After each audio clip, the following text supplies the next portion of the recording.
Hello and a very warm welcome. You're watching Gravitas with me, Molly Gambhir. Let's get started.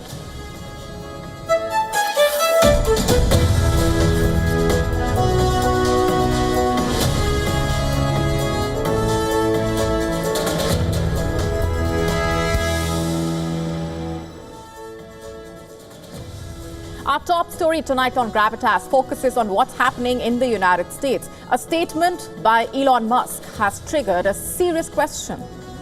Just how corrupt are American politicians? We get you the bigger picture in just a bit. And here's a look at what else is lined up for you on the show tonight. We tell you how China is putting its military on war footing. China has made a string of changes to its regulations on the People's Liberation Army, emphasizing on the significance of war readiness and overseas missions. We tell you more. A suicide bomber blew himself up after walking into a mosque within a pro-Taliban seminary in northwestern Pakistan. We get you a special report. A US lawmaker has proposed a $250 Trump banknote. We tell you why. All this and more coming up.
How corrupt are American politicians? Why is this question being asked, you wonder?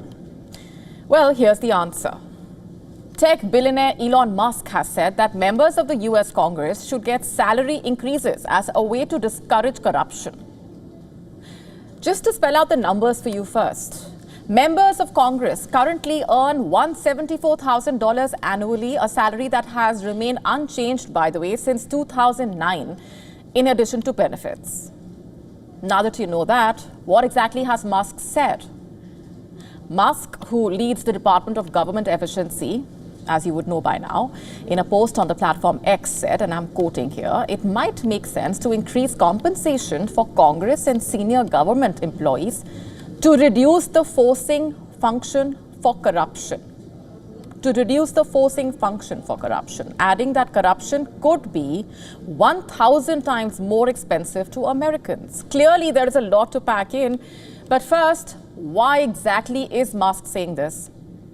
You see, in recent years, the United States has witnessed a series of high-profile political scandals that have shaken public trust in a way among Americans and also raised crucial questions about the integrity of its leaders. From allegations of bribery involving cash and gold bars to legal settlements amounting to millions of dollars. These incidents paint a rather troubling picture of a system rife with corruption. Let's just start off with the 2000 US presidential election, a pivotal moment in modern American political history that marked the beginning of intensified scrutiny over electoral processes and political corruption. The Bush versus Gore decision by the US Supreme Court effectively decided the election outcome and reportedly led to widespread debates about electoral integrity, the role of the judiciary, and mechanisms of democracy. But a quarter of a century later, things have reportedly only gotten worse, if not remained the same.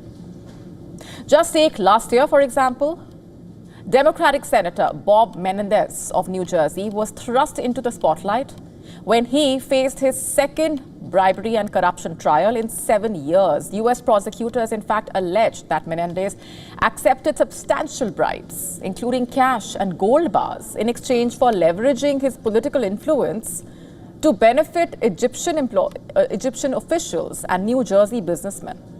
And the indictment, by the way, detailed how Menendez and his wife purportedly received these illicit payments to facilitate favorable treatment for their associates. Notably, investigators discovered significant sums of cash and gold bars concealed within the Menendez residence, underscoring the gravity of the allegations. And this case not only highlighted individual misconduct in a way, but also cast a shadow over the broader political landscape, prompting discussions about the prevalence of corruption within the U.S. political system. Even current U.S. President Donald Trump has been embroiled in numerous legal battles, of course, many of which have culminated in substantial financial settlements. One prominent example being the Trump University lawsuit, where plaintiffs accused the institution of fraud and deceptive practices as well. In 2018, Trump agreed to a $25 million settlement to resolve the claims without admitting wrongdoing. And this case is reportedly one of many examples of how legal settlements can serve as a way for politicians to address allegations without formal admissions of guilt. And how corrupt do Americans think their politicians are? Well, quite a lot. A recent survey by YouGov, a British market research company, found that 49% of Americans view corruption as being a very serious problem with U.S. Congress members, while 42% of them held the same view for U.S. presidents and the Supreme Court. You see, that in itself tells you a lot about the state of affairs and the sentiment on the ground. It's not a pretty picture, far from it.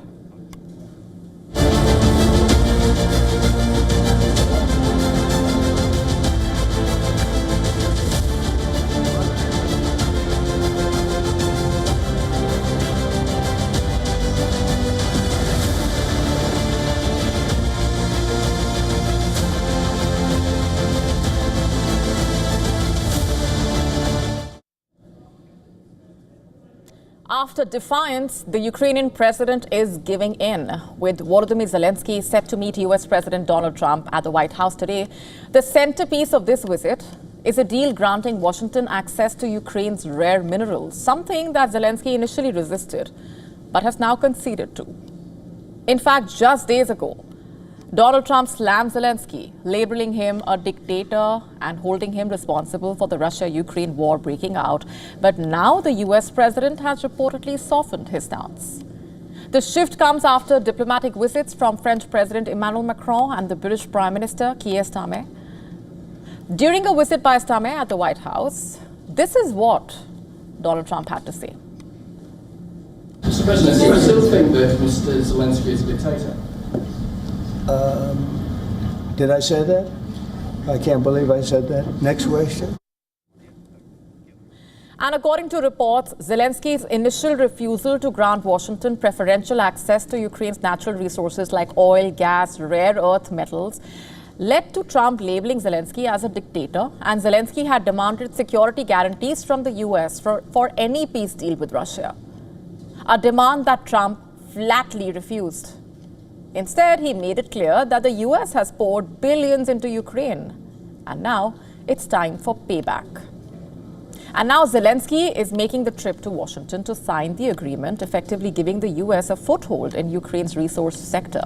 Trump, in fact, described the deal as a major step forward for both the countries, ensuring American workers will be on the ground in Ukraine, securing resources critical to US industries. Listen into this. Well, so President Zelensky is coming to see me on Friday morning, and we're going to be signing really a very important agreement for both sides because it's really going to get us into that country. We'll be working there. We'll have a lot of people working there. And so in that sense, it's very good. It's a backstop, you could say. I don't think anybody's going to play around if we're there with a lot of workers and having to do with rare earths and other things, which we need for our country. And we appreciate it very much. And I look forward to seeing him. According to reports, this agreement does not come with any American commitment to future military aid for Ukraine. Reportedly, there will be no guarantees of financial support for Ukraine's war effort and no promise of US boots on the ground. The economic partnership, as it stands, is purely transactional. Meanwhile, the US Treasury Secretary has said that the deal is final and there will be no more negotiations. Both leaders, by the way, will put their signatures on it, marking a turning point in the US-Ukraine relationship.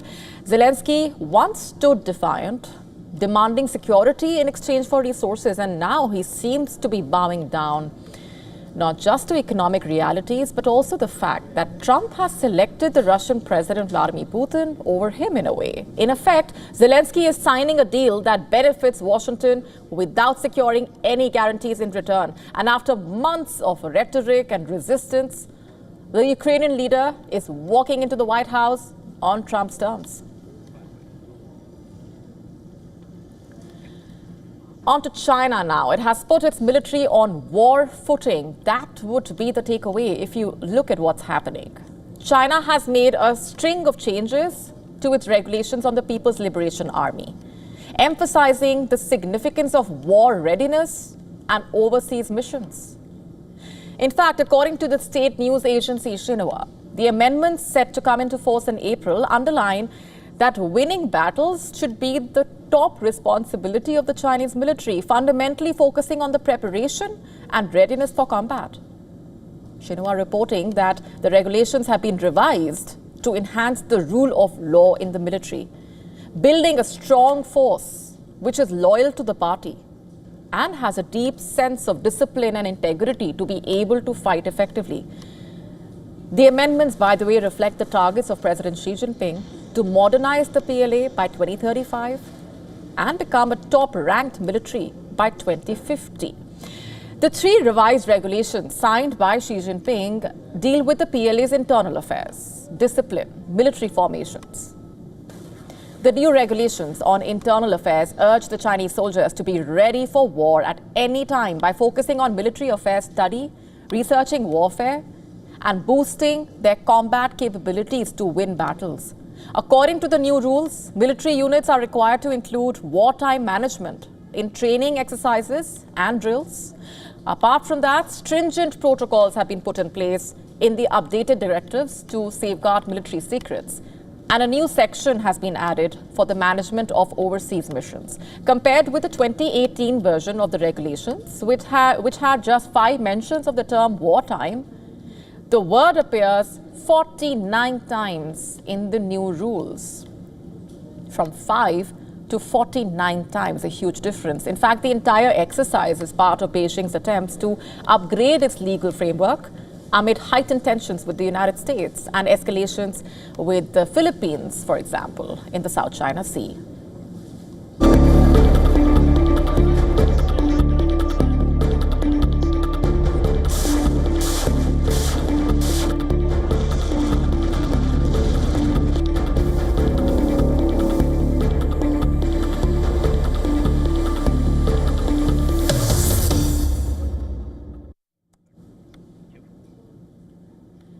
Shifting focus for now, President Donald Trump seems to have changed the rules for American military raids and airstrikes. Now, this change allows the military basically to target more people. According to CBS News, Trump has lifted the limits on American commanders. And now they can authorize airstrikes and special operation raids in areas that are not traditional battlefields. A very crucial development that basically expands the number of people who can be targeted. And now here's why it matters as well. This quietly taken decision would basically end the guidelines set by former President Joe Biden and return to the more aggressive counter-terrorism policies that Trump put in place during his first term. Just earlier this month, during his first overseas trip, the Defense Secretary, Pete Hegseth, reportedly signed a directive that eases the rules for airstrikes and the deployment of American commandos. And he did this during a meeting with top US military leaders from the US Africa Command in Germany. This new directive gives American military commanders more freedom to decide who to target. It reduces strict controls and oversights over airstrikes and raids by American Special Operation Forces. During former President Biden's tenure, airstrikes typically focused on the senior leadership of terrorist organizations. And now it seems that the Trump administration wants to expand that scope.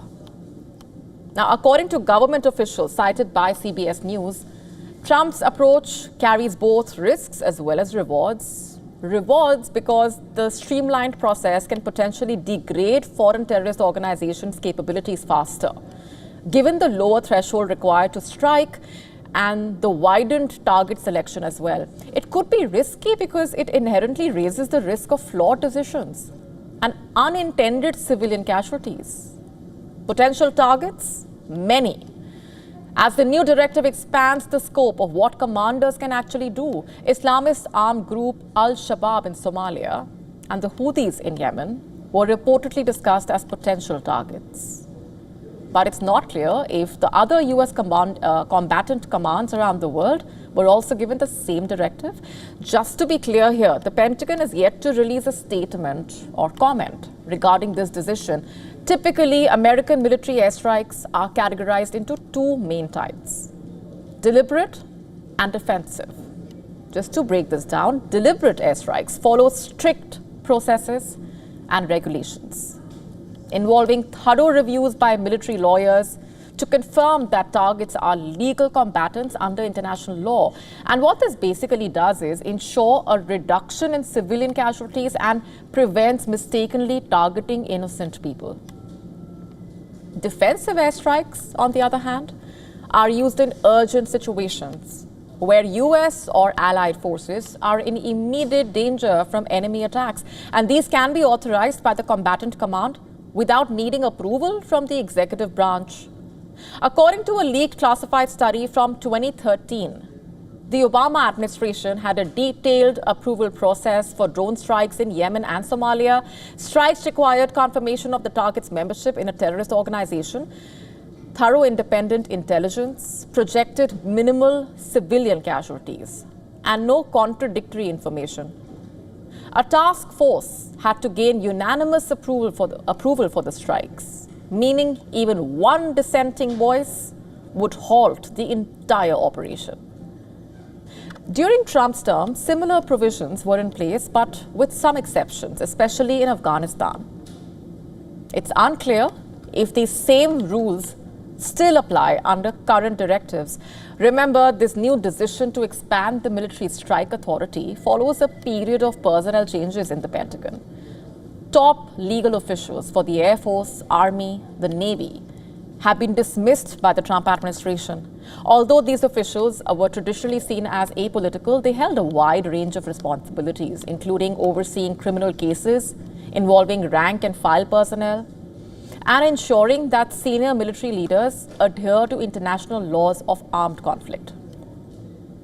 On Monday, the US Defense Secretary defended their removal, stating that it was necessary to eliminate any potential roadblocks to orders given by the commander-in-chief.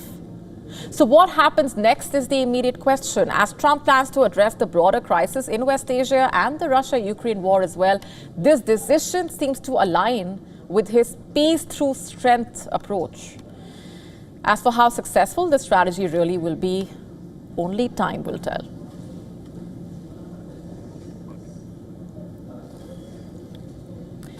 Shifting focus now to Pakistan. A suicide bomber blew himself up after walking into a mosque within a pro-Taliban seminary in northwestern Pakistan. A top cleric and 5 other worshippers were killed in the blast just a day ahead of the fasting month of Ramzan. More than a dozen police officers were guarding the mosque when the attack happened. And the seminary also had its own security. Pakistan's Prime Minister Shehbaz Sharif has condemned the attack. Our next report telling you more.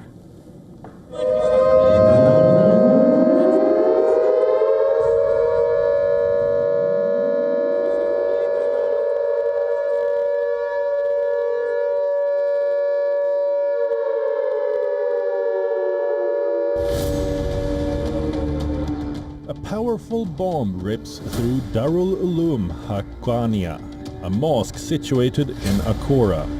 Katak in Khyber Pakhtunkhwa. Established in 1947, the seminary follows the Hanafi Deobandi school of Sunni Islam. The institution was founded by Maulana Abdul Haq, who was deeply inspired by the Darul Uloom Deoband in India, where he had previously taught.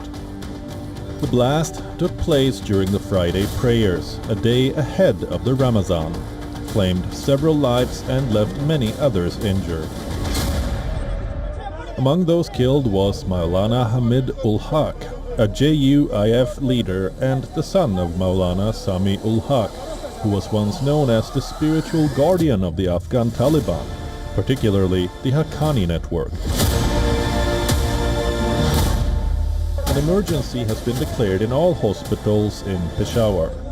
Witnesses claim that the blast was so powerful that a portion of the mosque fell due to its impact. Sources claim that the killed cleric was the target of the suicide attack. Maulana Hamidul Haq was a former member of the Pakistan National Assembly between 2002 to 2007. The JUIF leader took over the reins of the party after his father, Maulana Samuel Haq, was assassinated in 2018. Haq's party was quick to condemn the attack.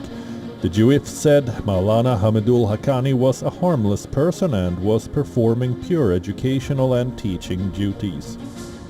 ISKP has been targeting Jamiat Ulema-e-Islam Fazl since some years due to ideological differences between the two, and JUIF's close proximity with the Afghan Taliban and TTP. According to SATP database, Khyber Pakhtunkhwa recorded at least 12 attacks, targeting the JUIF, resulting in 72 deaths between 2019 and 2024. Pakistan's Khyber Pakhtunkhwa province has witnessed a surge in terrorism. The United States' western withdrawal from neighboring Afghanistan, the fall of Kabul to the Taliban in 2021, and the collapse of official talks between the Pakistan government and the TTP in 2022 contributed to the rise in terrorism. Experts say the surge in violence in KP in 2023 was foreseeable, when TTP chief Mufti Noor Wali, in the wake of the collapse of peace talks with the government, asked his fighters to resume attacks with TTP and its associates. And the ISKP gaining strength, it is unlikely that the province will see a reduction in terror incidents in the near future. Bureau Report, WION World is One.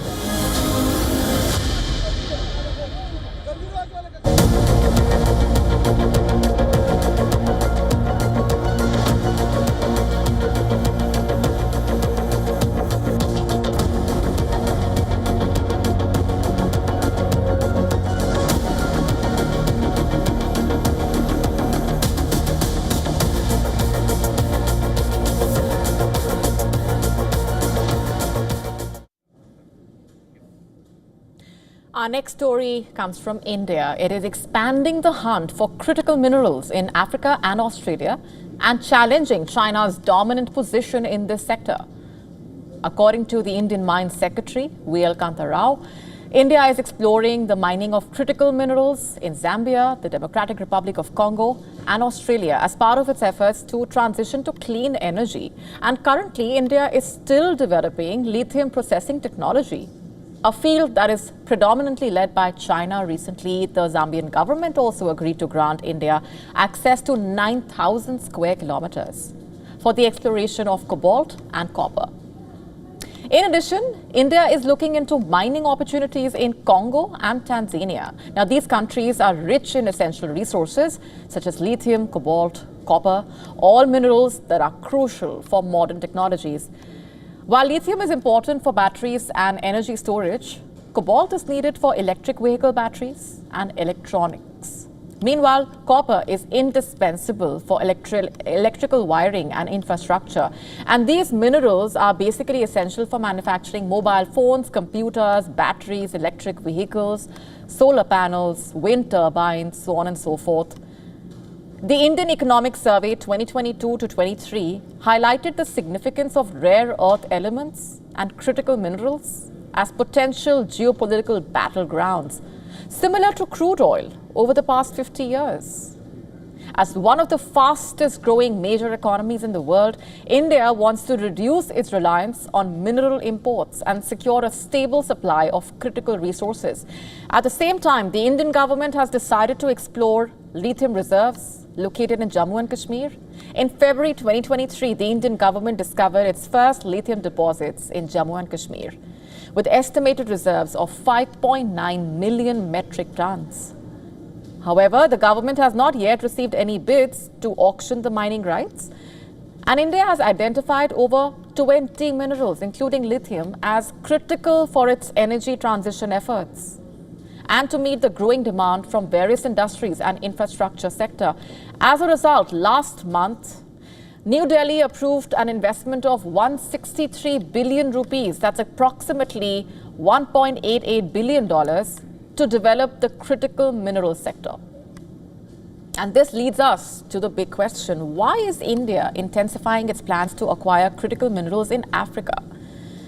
You see, the answer is quite simple. Developing lithium processing technology is essential. As China currently dominates this sector, India must invest in innovation to remain competitive. Besides ensuring a stable and reliable supply of critical minerals for its domestic industries and reducing dependence on imports, India's mineral exploration efforts will also support the country's push for self-reliance and strategic autonomy in these critical sectors. Not just that, it will help counter China's influence. Currently, China is estimated to control over 50% of cobalt processing facilities in the DRC, and Chinese companies reportedly own 80% of the 10K Fungrume mines, which produce nearly 12% of the world's cobalt resources. Not just in Congo, China has also made substantial investments to secure lithium resources in Zimbabwe. And India aims to establish a stronger presence in the African mining sector to balance China's influence. Africa, by the way, possesses significant reserves of critical minerals, including cobalt, copper, lithium, rare earth elements. Over 30% of the world's critical mineral deposits are found in Africa, presenting an opportunity for African countries to become major global suppliers. And to this end, India is leveraging government-to-government talks to basically secure mining collaborations and access agreements with African nations. India has already signed memoranda of understanding with South Africa, Mozambique, Congo, Tanzania, Zambia, the Republic of Cote d'Ivoire and Zimbabwe. And these agreements help India build stronger diplomatic and economic ties with countries in the region. Since April 1996, India has invested $74 billion in Africa. A report from the Confederation of Indian Industry stating that Indian investments in Africa could reach $150 billion by 2030. Ultimately, India's aggressive exploration for critical minerals in Africa and Australia reflects its ambition to become a major player in the energy transition. And as the government works to reduce import dependencies, these collaborations will pave the way for sustainable future as well.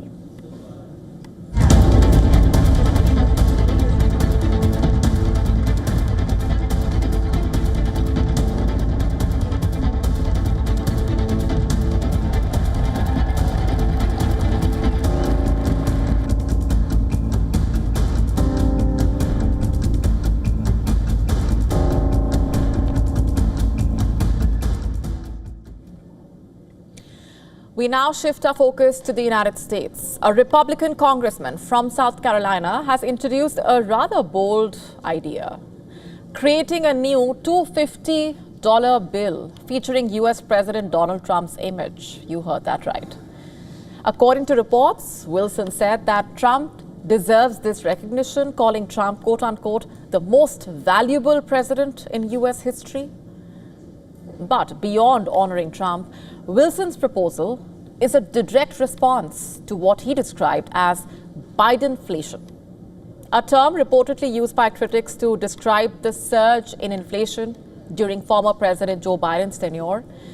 And now, if this proposal becomes a reality, Trump basically would be the first living president, former or sitting, to appear on US currency, if this happens, reportedly breaking a long-standing tradition. In fact, Wilson revealed his plan on social media, posting a digitally altered image of the proposed banknote. And as you can see on your screen, the design shows a serious-looking Trump prominently displayed on that bill. In his post, Wilson wrote, "Bidenflation has devastated the US economy, forcing Americans to carry more cash." According to reports, if the US Congress approves the legislation, the Trump-themed bill would become the highest denomination currency in circulation. However, it's important to point out here that Wilson has not yet formally introduced the proposal, nor has he provided a timeline for doing so.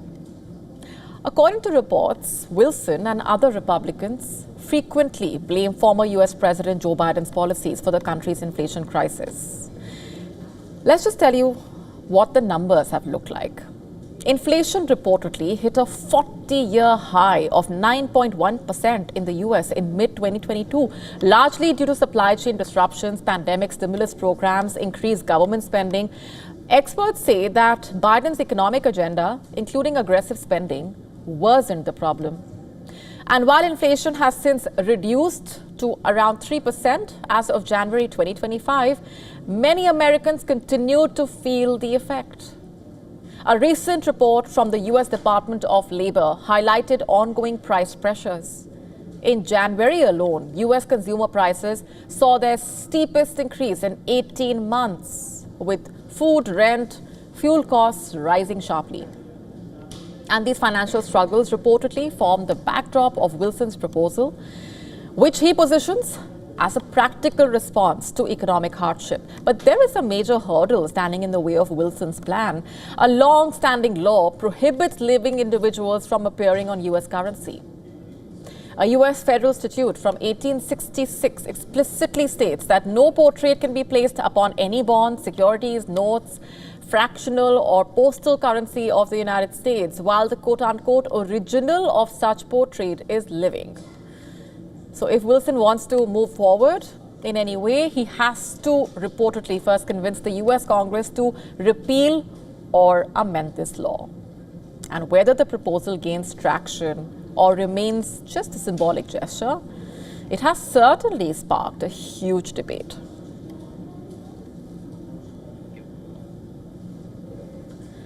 Shifting focus for now, a major political change is taking place in Turkey. The Kurdish armed group PKK's jailed founder has asked the group to disband. The landmark statement has triggered a wave of mixed reactions, but paved the way for negotiations to secure the Kurdish community's future, not just in Turkey, but other countries as well. Here's a detailed report.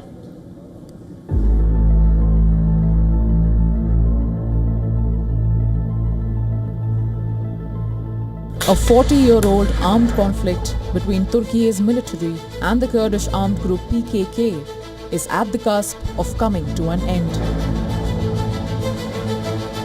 On Thursday, Turkey's pro-Kurdish DEM party read out a landmark statement on behalf of Abdullah Öcalan, founder of the Kurdistan Workers' Party, a group that for decades has been fighting an autonomy and identity war in Turkey.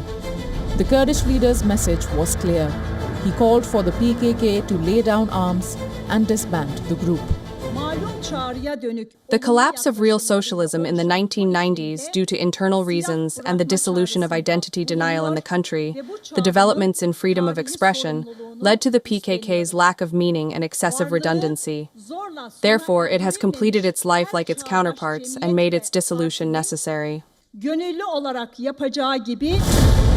Thousands across Turkey watched the announcement with bated breath.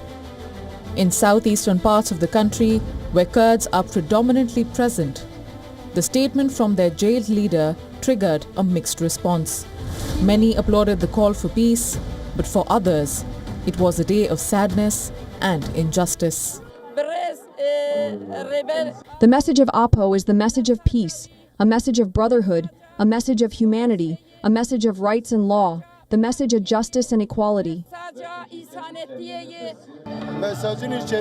There was nothing in the message There was nothing special, no federation, not even cultural rights. I mean, can there be such a message? There can't be such a message anyway. I mean, this created an emotional fracture.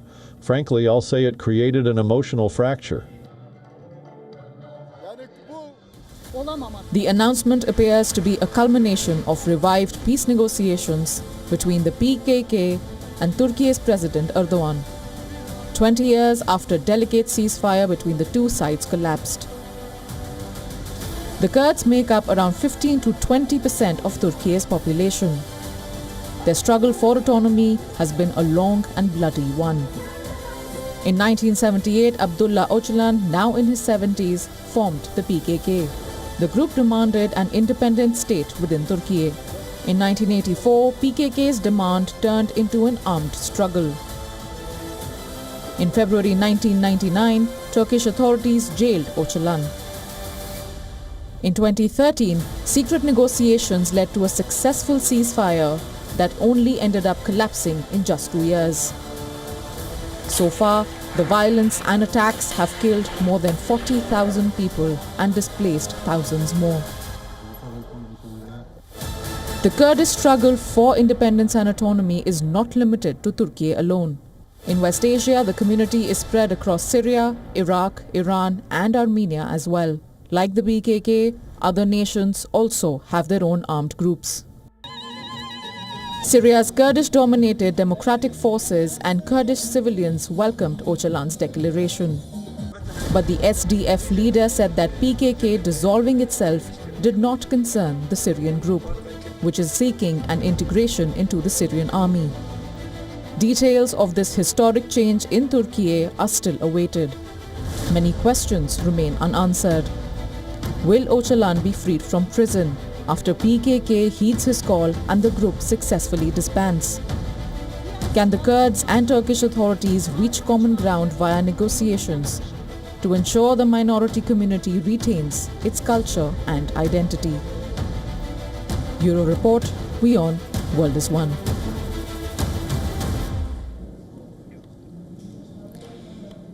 Moving on for now. Unpaid work. It might sound like a combination of words that just should not exist, but it does, in different forms. But why are we bringing that up today? Before we answer that, let me just ask you this as well. When I said unpaid work, what's the first thing that comes to your mind? Well, you perhaps already know what I'm talking about. It's to do with what's happening in households. Unpaid domestic work, caregiving activities, how are they divided among men and women? Let's tell you what a survey has found. The Ministry of Statistics and Program Implementation has published the Time Use Survey, which, as the name suggests, basically measures how Indians spent their time from January to December 2024. And what does it tell us? What was found? Well, quite a lot. But let's just dive straight into one of the things that stood out for multiple reasons. It revolves around unpaid domestic work. Basically, the figures tell us a lot more about what's happening as far as the domestic work division is concerned. If you have guessed already, they tell us how women continue to take the load of the vast majority of unpaid domestic and caregiving activities. You know what the second most time-consuming activity for men is found to be? Leisure and socializing. Sure, why not? But contrast that with the second most time-consuming activity for women. You know what that is? Yes, you guessed that right. Unpaid work. It sure is a stark, rather uncomfortable contrast. In fact, for women, the second most time-consuming activity is unpaid domestic work, including household chores and caregiving, which, by the way, takes away 19.8% of their time. And just to give you a sense of how stark the contrast really is, men spend only 2.7% of their time on unpaid work. And just to break this down further for you, while a woman puts in around 7 hours for household and caregiving activities, 7 hours, 6 minutes to be precise, you know how much a man spends? 2 hours, 43 minutes. Just compare that. 7 hours versus less than 3 hours. Now, while you chew on that, Let this be a reminder of just how deeply this contrast is entrenched in households and how that needs to change bit by bit. For us, the takeaway is simple. It's time for men to share the load. For those who are not already doing that, here's some food for thought.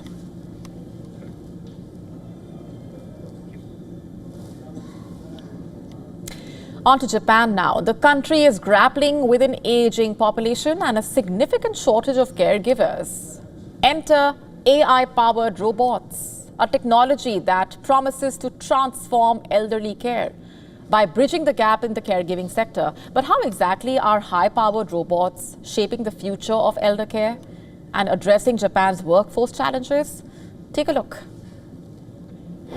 As an aging population in Japan causes a severe shortage of care workers, researchers hope AIREC can ease the problem.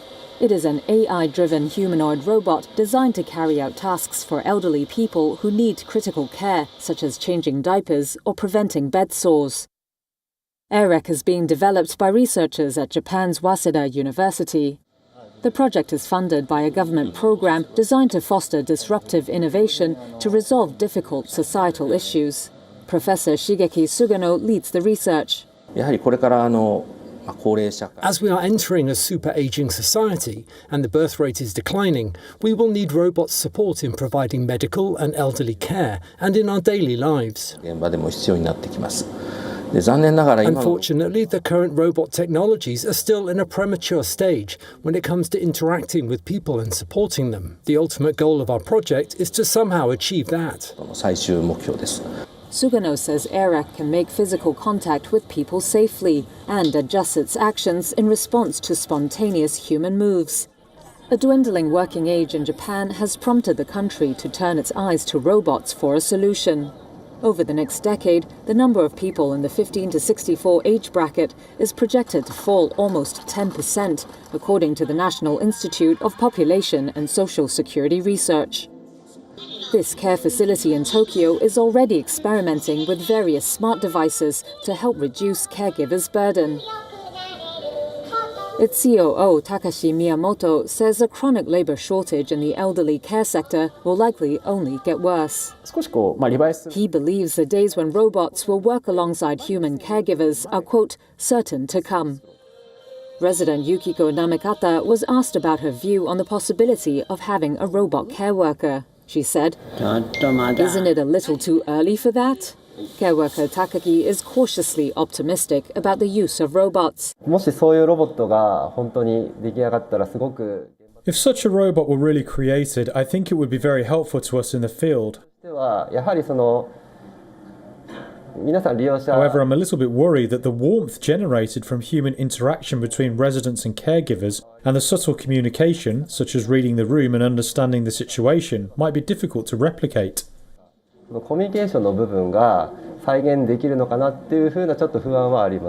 Sugano hopes AIREC can start to be put into actual use in various occasions by 2040.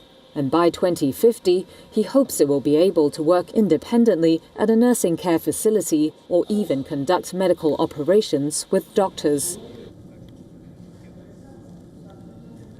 Sky watchers are in for a celestial spectacle tonight, as 7 out of the 8 planets in the solar system will be visible for a short time in the sky. 7 planets will appear in the sky in what's known as a planetary parade, and most can be seen with the naked eye. A planetary parade takes place when several planets appear to line up in the night sky at once. They may not be in a straight line, but are close together on one side of the sun. And astronomers have been enjoying a good view of the planets since last December, but tonight is the first time all the planets there will be visible in the evening sky. And this magnificent astronomical treat, 5 planets, Mercury, Venus, Mars, Jupiter and Saturn, will be visible to the naked eye. Catching a glimpse of Neptune and Uranus will need the assistance of a telescope. NASA says planetary parades are not necessarily rare on their own, but the addition of Mercury and Venus makes this lineup all the more interesting, as they orbit closer to the Sun than Earth and can be otherwise hard to see. The one-time event will be the last occurrence of its kind till 2040. Mars can be spotted just above the southern horizon. in the constellation Gemini, while Jupiter will appear as the second brightest planet and can be found in the constellation Taurus. Uranus will be visible in the Aries constellation and can be seen by the naked eye, but only if it's a perfectly dark, clear sky. Venus is closer to the western horizon in the Pisces constellation, and just above it, Neptune can be spotted with binoculars. Closest to the Sun, Mercury can be spotted in the Aquarius constellation, and while Saturn is pretty easy to see in the night sky, it will be the hardest to spot during the planetary parade as it sits close to the Sun.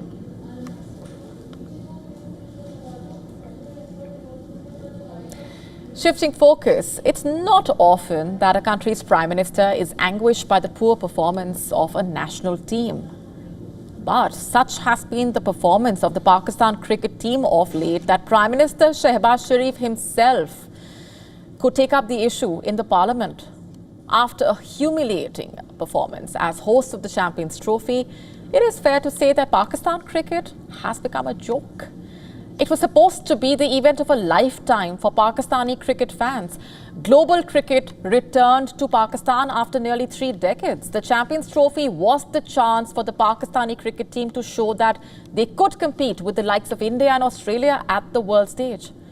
Remember, Pakistan entered the tournament as defending champions, but for fans, what could have been a dream became an absolute nightmare. Pakistan finished dead last in Group A without a single win in the tournament. Just the second time in Champions Trophy history that the hosts ended the campaign without a win. But it's not just the fans who are disheartened. The dismal campaign has drawn sharp political reactions as well. That's how big the issue has become. The Pakistan Prime Minister's political and public affairs aide, in fact, Rana Sanullah, confirmed that Prime Minister Shehbaz Sharif will take up the matter at the parliamentary level. Here's exactly what he told Geo News reportedly, which is a Pakistani television station. I'm quoting here. The Prime Minister will personally take notice, and we will also ask him to raise these cricket-related issues in the cabinet as well as in the parliament, quote unquote. Remember, the Pakistan Prime Minister Shehbaz Sharif had a lot of hope as far as the tournament is concerned. Before the event, in fact, he even addressed the players and said the quote-unquote real task was not just to win the tournament, but to beat India. Well, now it's fair to say that the Pakistan cricket team is a million miles away from beating the Indian team. This head-to-head record on your screen basically showing that what was once a glorious rivalry is now nothing but a chance for India to flex its muscles against a subpar team, to say the least. The Pakistani cricket fans have lost hope as well.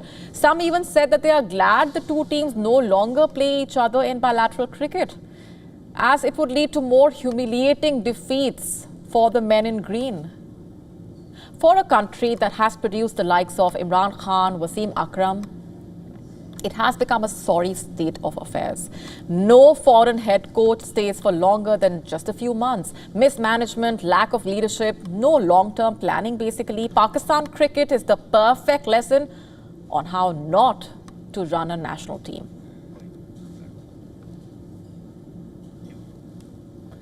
It's Friday and the weekend is here, and we are wrapping up the week with some stories of hope through 2 remarkable rescue missions. One in the Himalayas and the other in the Russian Far East. In the northern Indian state of Uttarakhand, Indian rescuers are racing against time to search for more than 20 construction workers who went missing after an avalanche struck on Friday following heavy snowfall.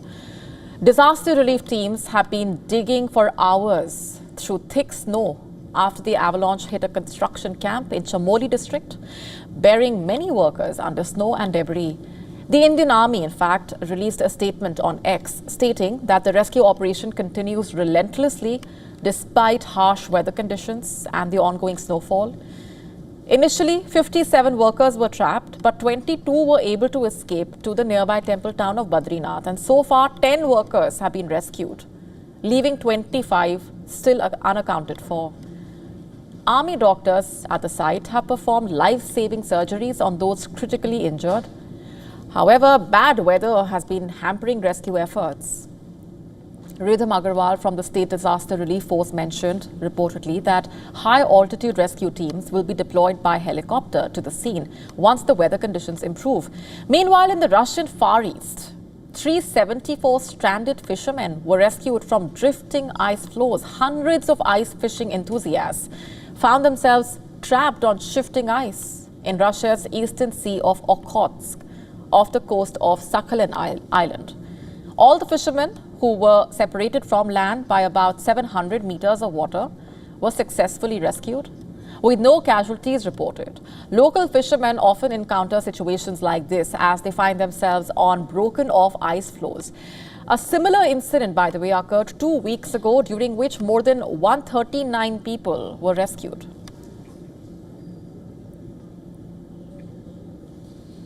And with that, it's a wrap on this edition right here. We're taking a very short break. Thanks very much for watching. Leaving you with Gravitas Worldview. Have a good weekend.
Ready to dive into your daily dose of news?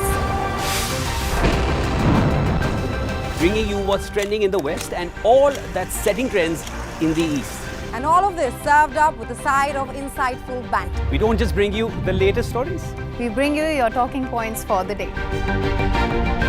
And while you do that, from the busy streets of New York, I will provide you with deeper insights on the developments through the course of the day in the U.S. The show that keeps you ahead of the global curve. A conversation you'd want to be a part of. A place where news becomes an engaging exchange. We bring you stories that impact your present. This is World DNA. Join the conversation.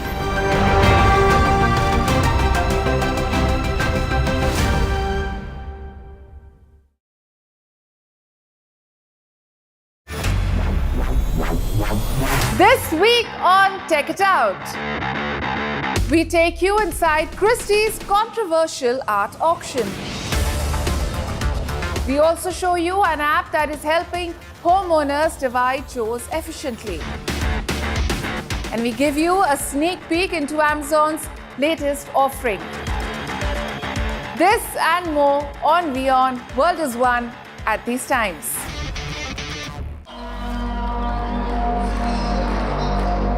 In a show of jostling for power, a new Sudan coalition including political parties, armed movements, civil society leaders and the rapid support forces signed a founding charter aimed at establishing a parallel peace and unity government. This weeks after the Sudanese army chief Abdel Fattah al-Burhan announced he will form his own technocratic government. Ugandan opposition figure Kizza Besigye appears in court in the East African nation's capital, Kampala, amidst concerns over his health following his hunger strike in protest over his detention. Besigye is facing the death penalty on treason charges. And Burkina Faso's military leader Ibrahim Traoré and the president of Chad, Mahamat Deby, officiate the opening of the 29th edition of the Pan-African Film and Television Festival of Ouagadougou, FESPACO. Watch World of Africa at these times on WION World is One.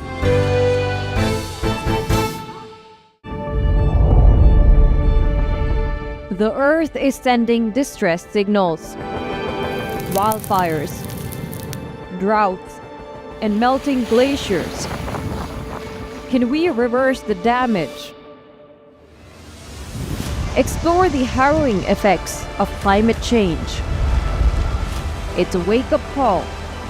Global emergency. Climate Tracker on WION World is One. To bring the benefits of the Subhash Chandra Show to your educational institution, teachers and students, send an invitation to Juhi Jha at juhi@such.org.in. Know more, understand better, think ahead. Hello and a very warm welcome. You are watching Gravitas with me, Molly Gambhir.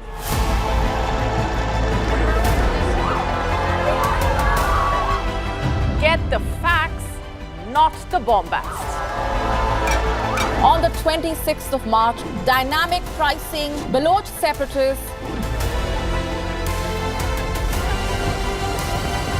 Gravitas cuts out the clutter. Gravitas keeps calm when others scream.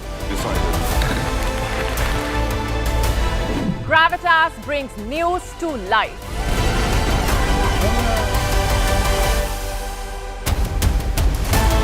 Weekdays, 9 p.m. IST, 3:30 p.m. GMT. Gravitas. Seeing is believing. WION, India's global voice. The channel that brings you the biggest stories from across the world through India's lens. Now available in more than 190 countries worldwide. Because we believe that the world is one. Watch us in Africa, Europe, USA and Canada, South America, Asia Pacific, Middle East and North African regions. Also available on these digital platforms across the world. WION, World is One.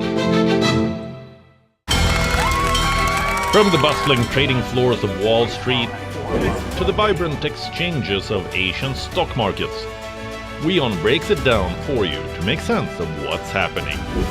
As we reveal the key factors behind events, strategic battles, and the game-changing business decisions that shape the world. We bring you all of this and more on World Business Watch.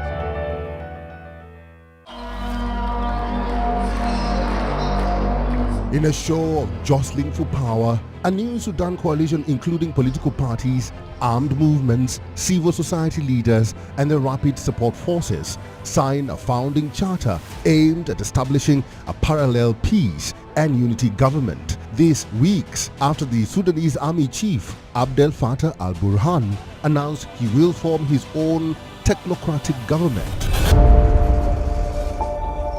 Ugandan opposition figure Kizza Besigye appears in court in the East African nation's capital, Kampala, amidst concerns over his health following his hunger strike in protest over his detention.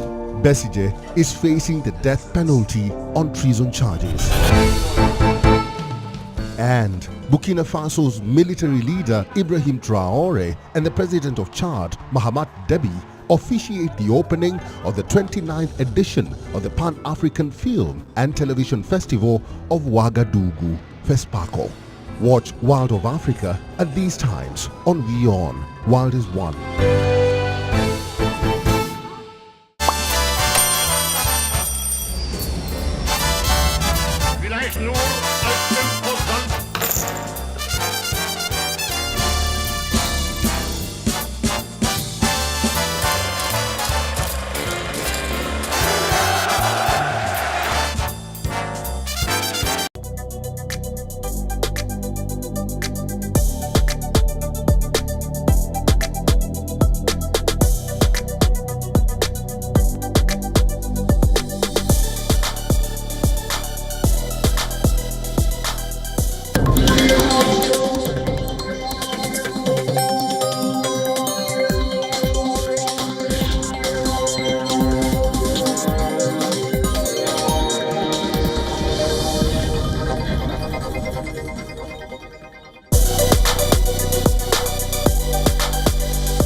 Hello and welcome. You're watching WION The World is One. My name is Mohammed Saleh, and let's start this broadcast by taking a quick look at what is making headlines at this hour.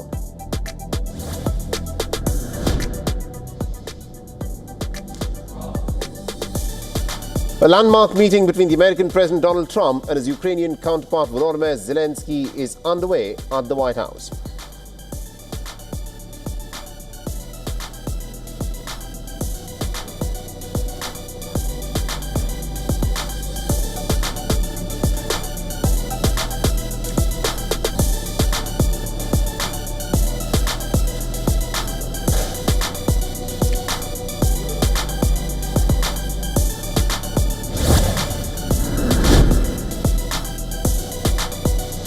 The death toll in the suicide blast at a mosque in Pakistan's Khyber Pakhtunkhwa province has now risen to 6, and amongst those who've been killed is a cleric who's known as the spiritual father of the Taliban.